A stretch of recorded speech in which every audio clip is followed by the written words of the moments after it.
Good afternoon, Huskies, and welcome to the next installment of our UConn Alumni Career Webinars. My name is Joshua Prue, and I'm the Director of Alumni Engagement here at the UConn Office of Alumni Relations, and I'll be your moderator today. On behalf of the UConn Foundation, we're excited for today's discussion. Today's presentation will be featuring Massachusetts-based Huskies regarding sound decision-making, respond rather than react. Before we begin, a few areas of note to help you manage your webinar participation. There will be an opportunity to ask questions by typing them into the question box in your control panel. So feel free to type them in as you think of them, and we'll address as many as we can get through throughout the session. A survey will be sent to you as a follow-up. We'd appreciate it if you would be able to fill out the survey so that we can continue to bring you the types of webinars and programming you're looking for to enhance your careers. Third, the webinar will be recorded, so please feel free to visit our YouTube page at youtube.com/UConnAlumni sometime later this week to review the previously recorded webinar. Fourth, slides will be provided to those who requested via email to myself at jproulx@foundation.uconn.edu following the presentation. And lastly, be sure to check out our events calendar for upcoming webinars as well as other events that might be in your area at uconnalumni.com/events. Without further ado, I'd like to introduce our presenters today. Laura Pedone firmly believes in living life by design and not by default. After working for 20 years in the healthcare industry, both nonprofit and for-profit, Laura came to understand that her passion lies in mentoring and team building. She's found that empowering people to successfully navigate complex life scenarios to be incredibly energizing and fulfilling. This led Laura to her life and career coaching practice, as well as managing and teaching in an adult education program. Laura brings vision, insight, and a sense of humor to the partnerships that she builds with her clients and students, and within a framework of responsibility and engagement, Laura helps clients provide a clear strategy for determining and achieving their goals, personal and professional. Laura assists both clients and students with time and money management to help achieve effectiveness in all areas of life. And Laura is a 1978 graduate of our NEAG School of Education here at the University of Connecticut. Patrick Devanney has found that building relationships with the goal of connecting someone to a career they love is what truly makes them happy. As both a nonprofit manager and a career coach, Patrick focuses on the larger social landscape and business needs while coaching people to discover possibilities and access resources. Patrick, a proud graduate of UConn with a degree in communication sciences in 2003, works at Wellspring House, a small entrepreneurial nonprofit in Gloucester, Massachusetts, where he is developing, implementing, and managing a new educational resource center devoted to adult learners to identify educational and career goals. In addition to his daily work at Wellspring House, Patrick also serves on the board of the Lynn Community Association in Lynn, Massachusetts, where he is also in the process of leading the Lynn Community Association through a 5-year strategic planning process. Patrick also coaches international students with a small startup in Boston and has also begun developing his own professional coaching business. Thank you both for joining us, and I'll turn it over to you at this point. Great, Josh. Thank you so much, and welcome, Huskies. Welcome to Sound Decision Making, Respond Rather Than React. As Joshua said, proud Husky here, graduated with a degree in communication sciences from 2003, and I'm happy to be here. And I'm Laura Pedone. I graduated from UConn with a degree in health and physical education. It's great to be here with fellow Huskies today, and our hope is that today will both be informative as well as fun. I want to begin by saying that we don't have all the answers today, but we do have a lot of great questions. We have faith that each of you will find your highest and best solution. Our goal today is to help you feel comfortable asking yourself hard questions so you feel empowered to find your best solution to the choices that life presents to all of us, really. So that there are no surprises, here's today's agenda. First, we'll share who we are. We'll tell you about ourselves and the decisions that we made that led us from UConn to Wellspring House, where we both work in beautiful Gloucester, Massachusetts. Please feel free to come up and visit us sometime, especially in the summer. It's truly an amazing place to be. Second, we'll talk about who you are, and as Josh mentioned, you'll have the opportunity to give us some input. We'll ask about why you're here today so that we can make the discussion more participatory. And third, we'll discuss the CLIMB model we created, and that's not a typo, there are 2 L's. This model is portable and can be adapted to many situations. It's a tool that can empower you to make thoughtful decisions that lead to your best possible outcome. If you're the kind of person that makes decisions without fully thinking through the repercussions and the possibilities, then this model is definitely for you. All right, so let's talk about journeys, choices, and decision making. While at UConn, I spent a majority of my time in Buckley and over at WHUS Radio. I was a work-study student, had a radio show. I had people calling me up on Route 84, truckers. I had someone calling me up from Germany. It was a lot of fun. It was a great experience. My senior year, I was driving about 200 miles a week, and that was to get to a part-time job at Yale and also a radio station in Danbury as a means to put transferable skills on my resume. Throughout my 20s after UConn, decision-making was very reactive. There was unemployment. I went to grad school at the University of Maine, had corporate jobs, resiliency, and lots of moving sprinkled throughout and in between. I'm sure I can speak to many of you out there that that's part of what it is to be in your 20s and moving around. I learned that the highway is not as linear as I had thought as a student. After different roles in higher education, the curvy highway finally brought me to a wonderful small entrepreneurial nonprofit, Wellspring House. I met my fellow Husky here, Laura, great colleague for life, and I've come to realize that building relationships with the goal of connecting someone to a career they love makes me truly happy. And prior to this point, I was really only looking at salary and location when it came to deciding different jobs. And now, as both a nonprofit professional and career coach, I do like to keep the focus on the larger economic landscape of my community while also helping people discover the choices and resources within their grasp that can lead to financial and career fulfillment. I never had a decision-making model, so really the impetus for creating the Climb decision-making model comes from that special hindsight place of, I wish I knew then what I know now.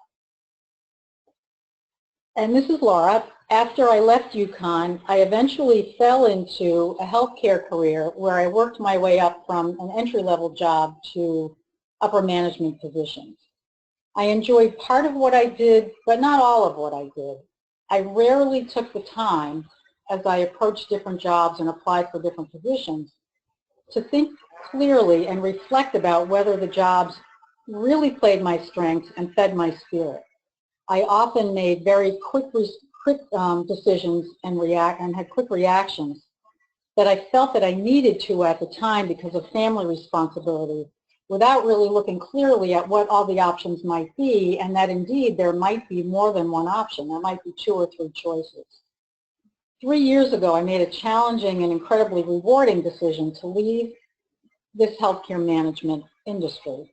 After working in it, as Josh said, for 20-plus years for both nonprofits and for-profits. And I came to understand that my passion truly lies in mentoring and team building.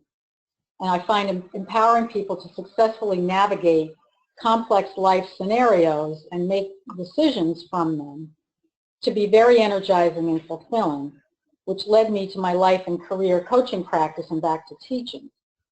And in this position, I'm still able to utilize my management talents.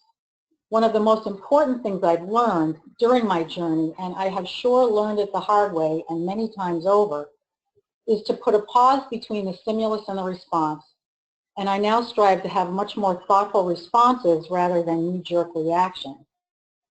And for me, this was part of my impetus as Patrick and I developed the Climb decision-making model to have a foundation that we can use for our students and our clients to make the road a little bit less rocky for them. All right, so let's take a pulse to get a sense of why you're here today listening to us. We have a few points to consider which will help us today. So we're going to start with a question. What are some tough decisions you've had to make in the past? Or is there a tough decision that you're facing now? So you'll want to use the question section on your webinar toolbar to submit your response. And we'll take a minute and let you do that.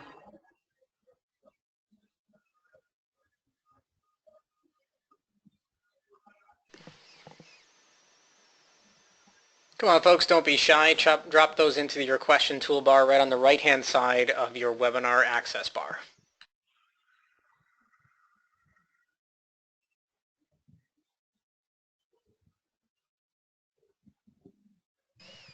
All right, here we go. A couple coming through. First one says, I recently had my job eliminated and now I do not know what to look for a job. Next one coming in at age 64. I've started a home office as a independent recruiter.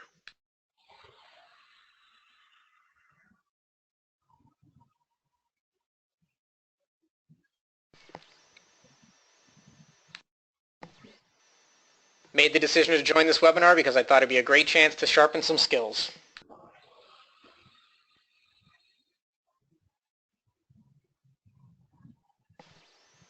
Looks like that's all we're getting for the moment.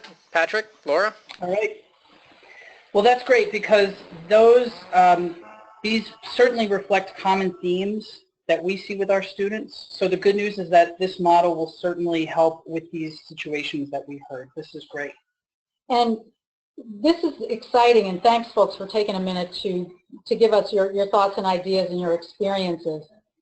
As we think about encore careers, later in life, as layoffs and jobs becoming eliminated becomes more and more common, it's encouraging to see that people are doing things like, at age 64, starting a home office, something where perhaps your values of being flexible with your time, being able to spend time with family, you really can take advantage of those. So we will talk about this and how this pertains to the model as we go through. So thank you again for submitting those. These are great. Thank you. Patrick and I work with adults in transition, and it's often difficult for them because of life circumstances, very often both financial and sometimes growing up in the cycle of poverty, which is so difficult to break, for them to navigate between life choices. I also find, I think because of my own age and experience, I don't want to be dating myself here, but I've worked with coaching clients who are nearing retirement, perhaps experiencing similar things where they've been in a job for a while, the job becomes eliminated, and now what do I do? And there can be a lot of choices out there. The Klein model combines the assessments and the inventories we use to support our students and our clients while they develop their individual pathway for personal success. Now, we're not going to go in detail about the assessments today, but if you contact us, and you'll see our contact information later, that's something certainly that we can share with you to help you find out what some of your choices are. Today we're going to focus on how to make the choices. We focus on the pathway for personal success, and this brings us to our first letter in the Klein model, which is C for choice. The key here is defining and clarifying the choices that lie ahead. What are the choices? What specifically are the options you're deciding between? If you don't have all the information, think about what information is missing so that you can clearly identify the choices. As is often the case, decision-making may involve more than 2 choices. There could even be maybe 3 different job offers at once, and isn't that a luxury problem? Maybe you have 4 roommates to screen who want to sublet your apartment for the summer, or maybe you've got 5 different graduate schools you're looking at, and they've all accepted you. For illustrative purposes, and you'll see this more so later in our presentation, in our handout, we use the example of a choice between a local job, perhaps in a person's hometown or someplace they've lived for a while, that has a lower salary, might mean possibly going back to living at home, but there's more security there on many levels, or taking a job in a new city with a higher cost of living that has a higher salary and more career potential, but more unknown in terms of settling in a new place that we're not familiar with. All right, so the first L in the Klein decision-making model stands for limiting beliefs. As Laura said, that's not a typo. We had someone mention that they were looking to sharpen some skills, and I certainly think this model can help do that. I think this letter in particular and looking at limiting beliefs can help certainly to sharpen skills and dig a little bit deeper. So this is a linear model. We do want you, and we suggest that you follow each of these letters in succession. It may take you 10 minutes to decide what the choices are in front of you, to write them down and record them.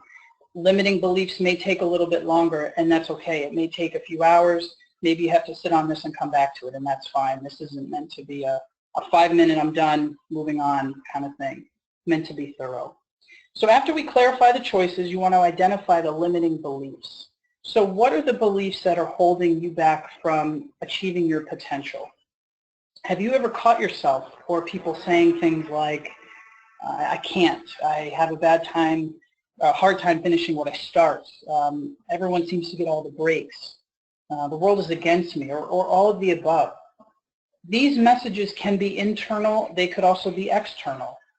These thoughts may persist, and they may just be that, they may just be thoughts. So part of this process is stepping back and considering if the basis of these negative thoughts, are they real or are they perceived? Where do they come from? Have they held me back? And how do we counteract these beliefs that we've harbored for years? And so there's Rebecca Coach in 2015, she wrote about limiting beliefs, the lesson on limiting beliefs. And what she found is that to counteract limiting beliefs, you need to be kind to yourself, not to berate or yell at yourself. And really the better way forward is to be kind and to forgive yourself. So using that as a lens, she developed 4 positive steps. The first step is to be aware, awareness, looking at our belief system, our negative bias. Step 2 is looking at intention and commitment.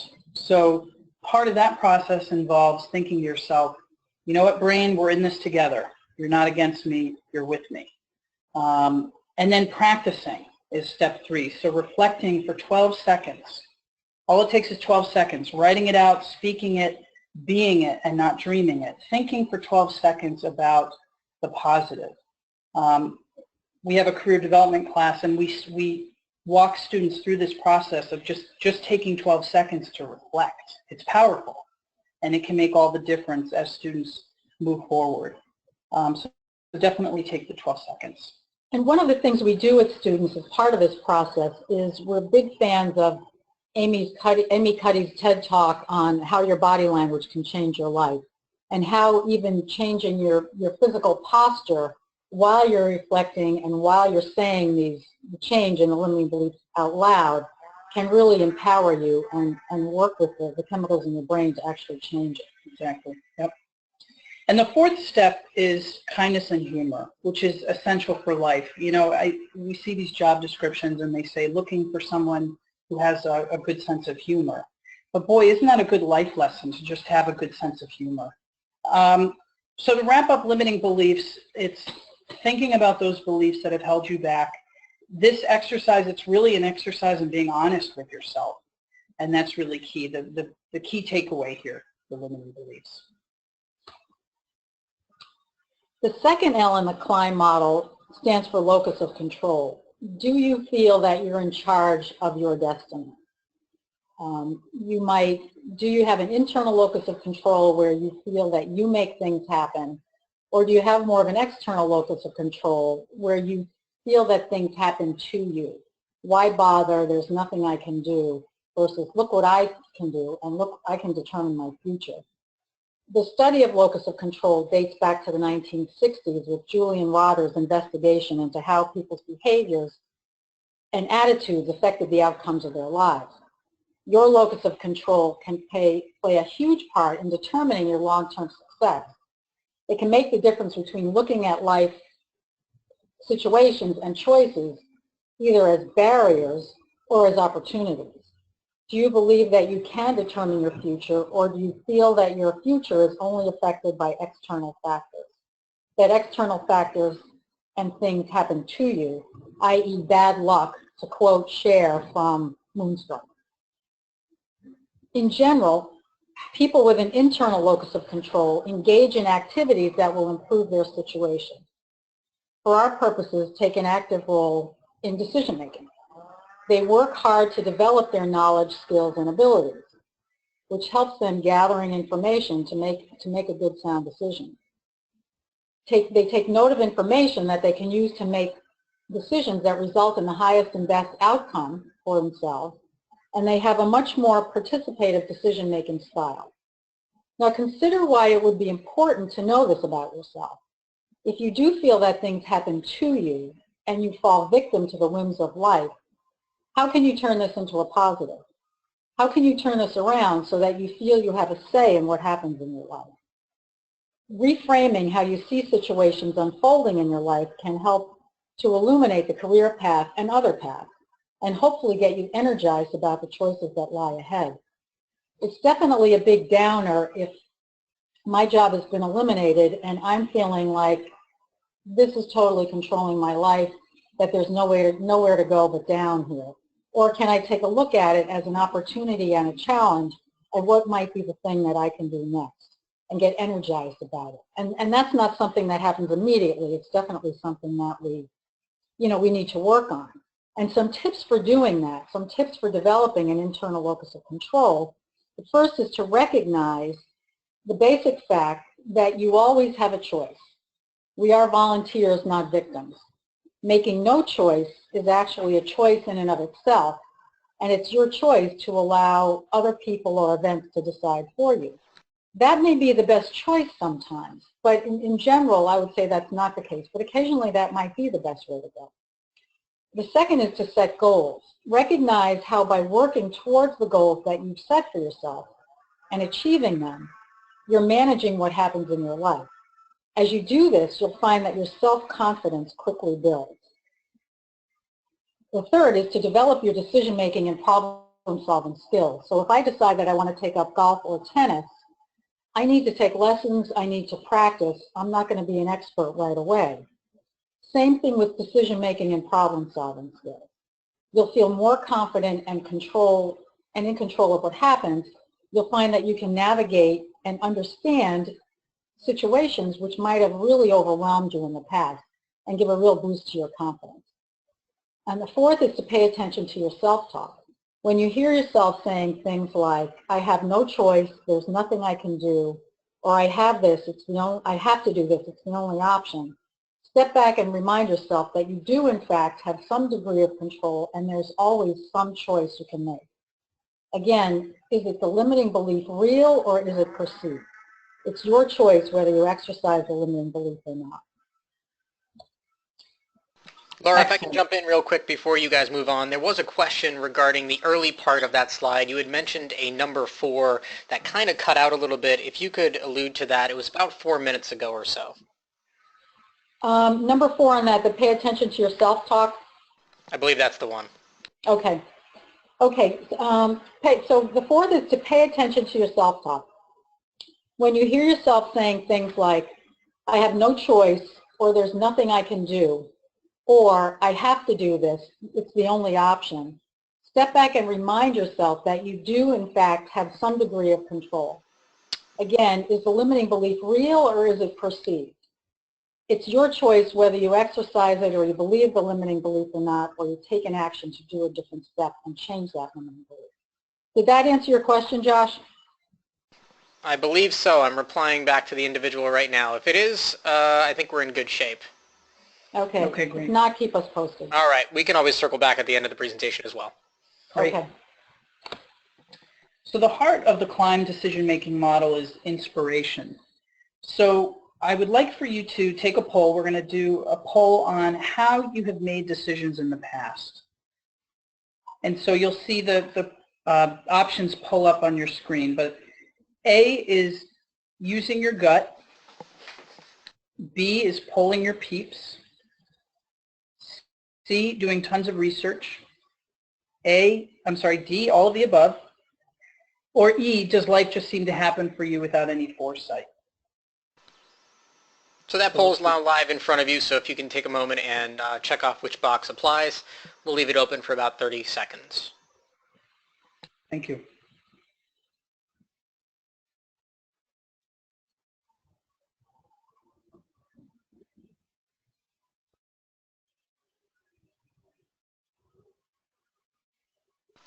And this is your 5-second last call.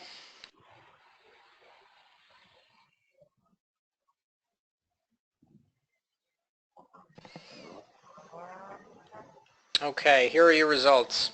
5% say I follow my gut. 5% say I poll my friends and loved ones. 14% say I do tons of research, 67% say they do all of the above, and 10% are just saying that life just seems to happen for me without any foresight. All right, so we've got a ton of all of the above, which is great. You take in a lot of pieces of data to make your decisions. That's great. It's nice to see this information. Thank you for participating. Taking that a step further, we want to ask you, how did that decision-making style work for you? Give us examples of successful and maybe those not so successful outcomes based on how you answered that poll. This is where you're going to use your question toolbar again to submit some responses, and then we'll read those out to them, to Patrick and Laura as they come through.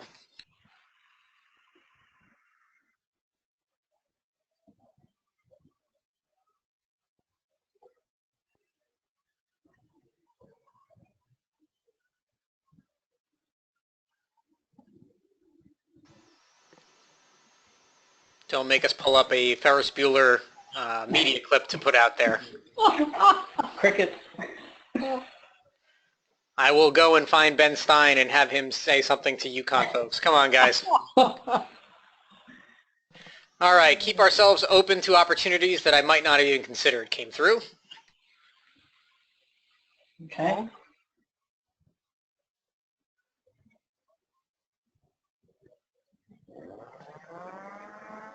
All right, looks like we're not such an interactive group today. Here's one more, actually. I feel I made good decisions professionally, but end up getting screwed by my employers. Another one here, I've attended graduate school and finished with a 4.0 and am currently buying a house. I used research, my gut, and friends and family to help make these decisions. And it sounds like somebody else resonated with the employer part that we talked about. And this person comes back with, too much study or thought sometimes equals procrastination. Good point. Good point. Great. All right, so these questions and this poll really get at the heart of this model and looking at what gets you out of bed in the morning when you think about your inspiration. Is it improving society, supporting your family, making a decent living, doing meaningful and satisfying work, saving for the future, or is it all of the above? When you identify what inspires you, you can then discern the differences between the choices that you have in front of you. So, for instance, if you have job number one, offers more money, but it's with an organization that you have a negative feeling about, or the employer is someone that you're not really feeling excited about, you know, that's certainly an important data point to consider rather than just the salary. That's important if you are deciding between 2 different jobs or 3 different jobs.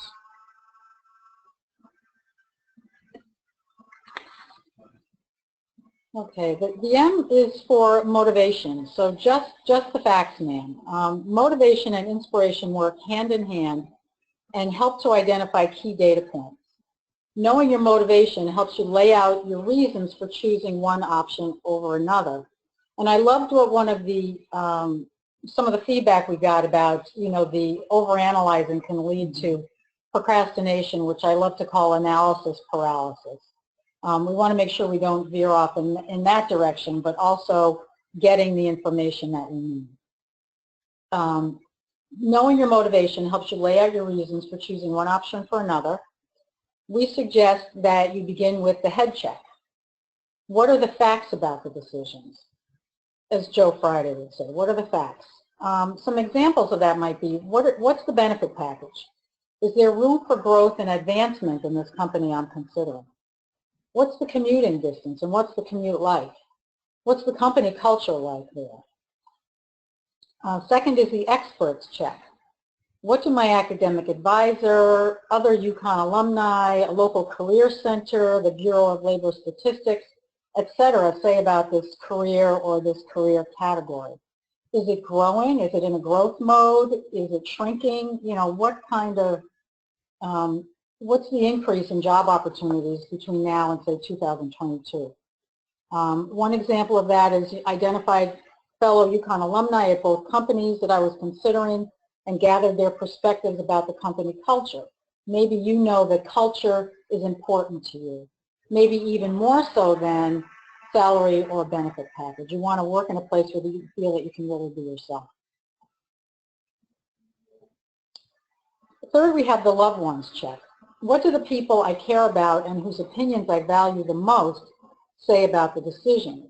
My mom would like me to make the best decision for me, for example. Now, does she really mean that, or would she really like me to stay home and, close by? So putting it all together, we continue motivation on the next slide.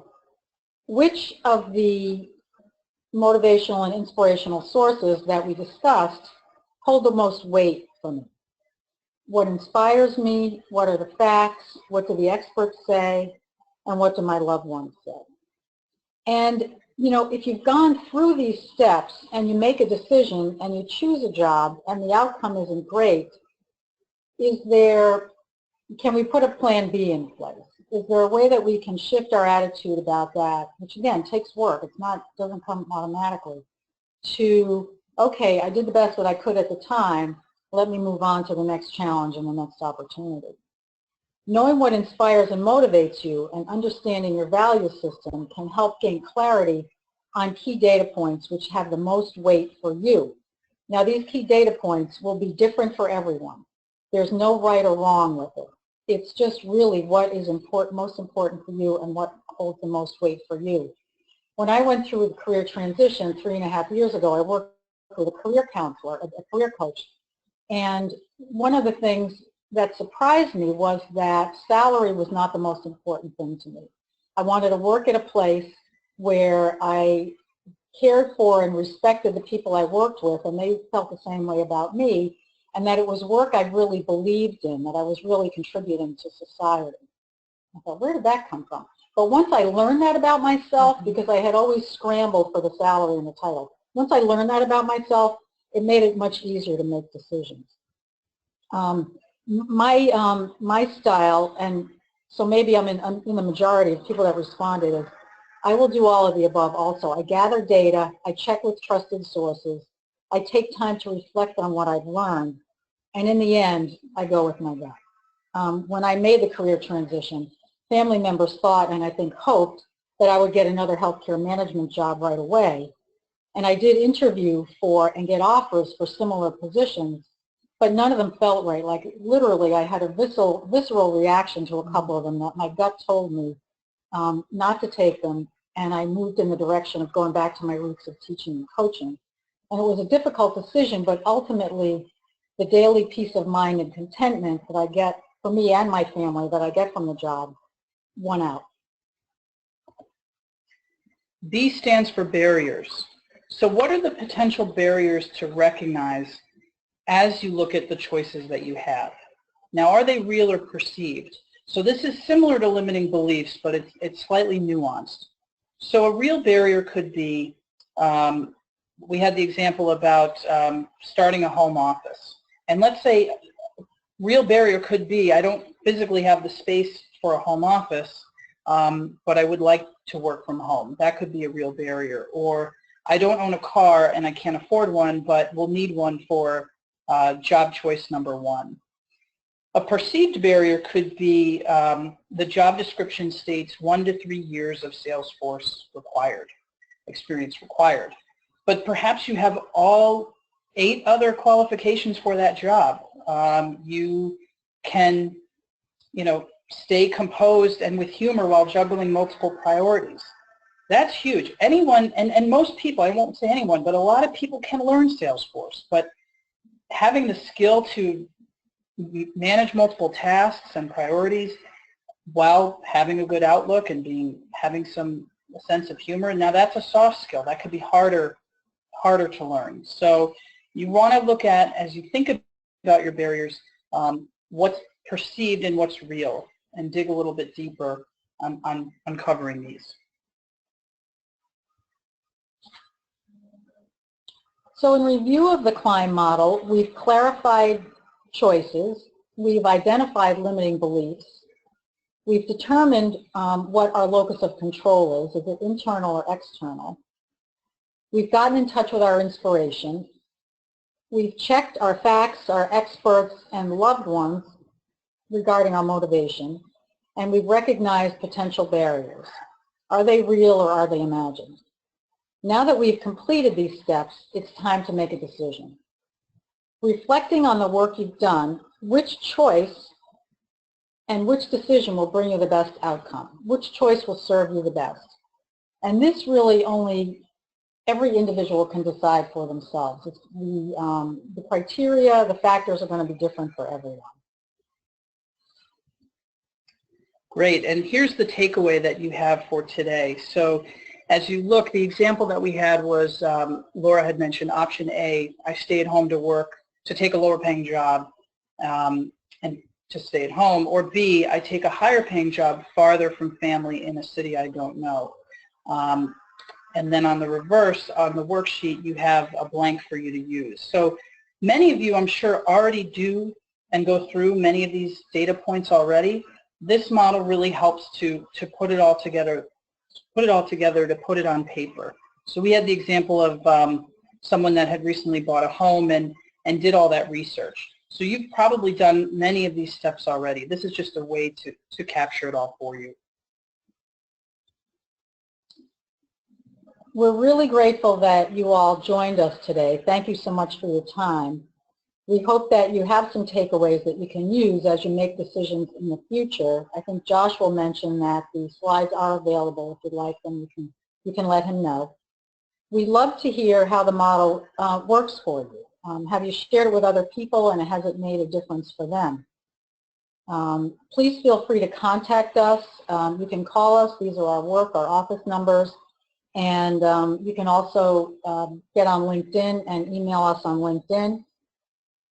Does anyone, before we finish up, does anyone have any questions for us?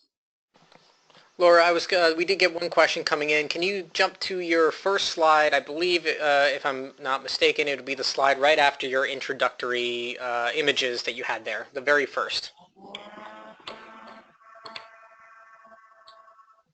Okay, so next maybe not that one. Can you be more specific? Which one are we on? Oh, second to last, not first slide. Okay. Okay. Second to last. Sorry about that. That's right. So that's going to be the one, I think, with the breakdown before the worksheet. Oh, yeah. Okay. Yep. Keep going. One more. Oh, one more. There you go. Perfect. All right. That's the one. All right. Any questions out there, folks?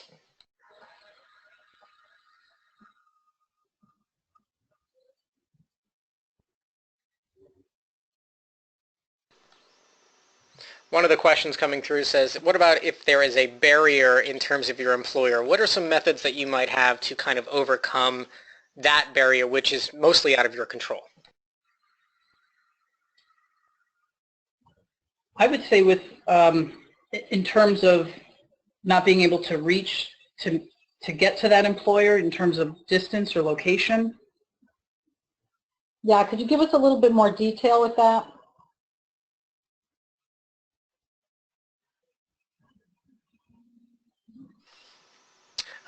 Looks like it's going to be something to the effect of, I'm just trying to interpret this here. When your employer is producing barriers for you in your own employment opportunities and you're trying to climb the ladder, if they set up a barrier preventing you from advancing within your career, are there any strategies that you would recommend? I would say for that situation, I would be looking at different job descriptions and different companies of where you'd like to go in your career, and from there looking at specifically what are the skills of some of these jobs that you're looking for. Are there ways that you can, outside of your current job, acquire those skills? Maybe it's doing a little bit more research. Maybe it is learning Salesforce on the side. You know, what are those skills that you can learn that ultimately maybe you're not using in your current job, but then you're going to use for your next job. I know plenty of people that, you know, we're kind of all, we're reaching towards our destination. We're all kind of thinking about skills and ways that we can keep learning and acquiring, and I think that's part of it, is what do I need to get me to that next job? So looking at those job descriptions can help. And that's a great question and great comment, and not uncommon by any means. And one of the things I would suggest with that is, and not knowing all the details, is have you had a really frank and yet respectful face-to-face discussion with the employer about it? You know, are these barriers real or perceived? Is it something that's based on circumstances that the employer is facing? Or, you know, is it a personal thing? If you can get a clearer picture of that, by doing those fact checks, you know, going with the head check, what are the facts about the situation, going with advisors, trusted friends, etc., getting some input from them. And then once you have had that discussion or get more information, then really what are your choices? Perhaps, as Patrick said, there might be some skills that you need to develop that can change this person's attitude or perception of you and what you're capable of. And if that's not the case, then is it time to start looking for something else? You know, still staying in that job, but starting to look for something else.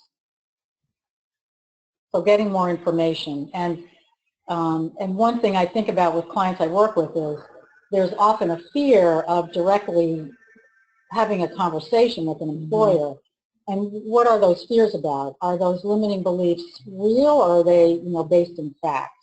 And that's something really only the person can answer. So I hope that we've answered your question. If not, you know, we have a few minutes. Let us know more. Okay, next question came in. When you spoke of the locus of control section, they missed the first bullet or first section tied to that. It was right before the goals section.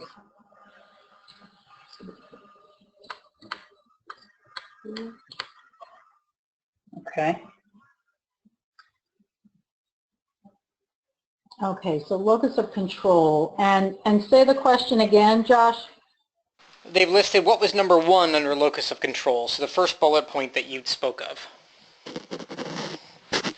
Okay. The first bullet point was, I want to make sure I'm looking at the right thing.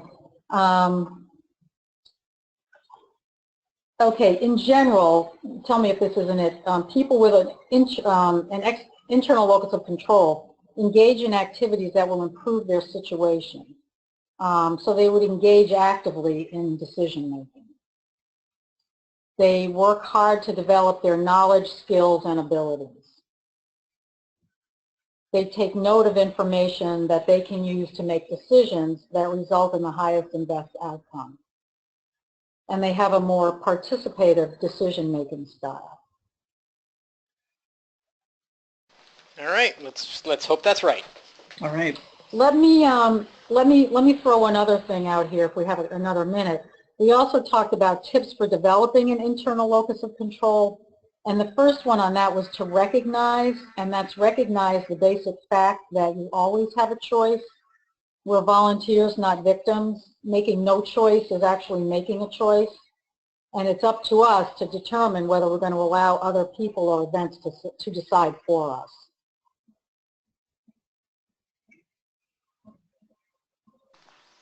All right.